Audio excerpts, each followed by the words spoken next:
And a lot of people don't like that. A lot of people don't like what um, order has to offer, and structure has to offer. And I think that there's a really fine line between having order and having structure and knowing how to apply it in the different contexts that it exists.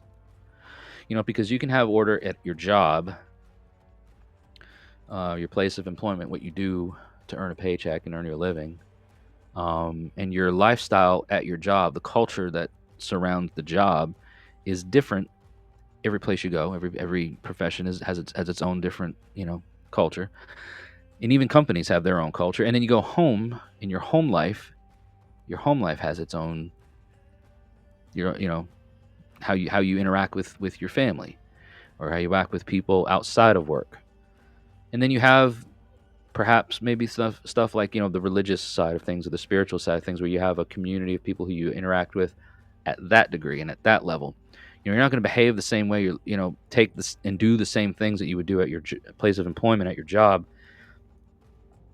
and do that at home.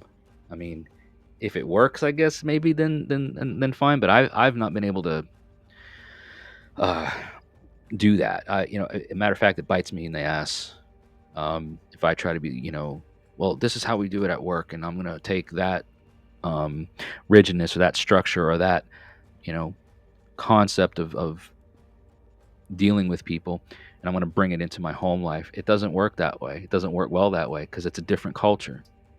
So maybe with religious stuff, when there's this sense of order, when there's a sense of structure, it has to be done this way, it has to be done that way.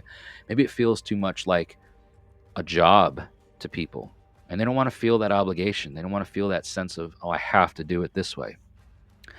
Now, I would venture to say that there's a fine line.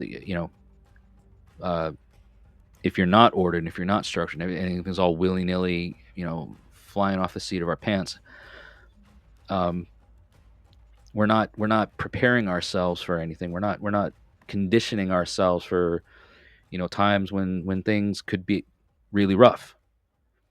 So if all we're doing is just skating by and hoping for the best, and, oh, if I need you, I'll call you, like, no, man, like, let's order ourselves appropriately. Let's put you know let's snap to. Let's get some construction going on here. Let's build ourselves up, and let's all understand what our jobs and responsibilities are, and let's uphold ourselves to those responsibilities. Let's hold ourselves accountable. I'll hold myself accountable, you hold me accountable, I'll hold you accountable. We hold ourselves accountable. And like you say, Azure Phoenix, not a lot of people like that,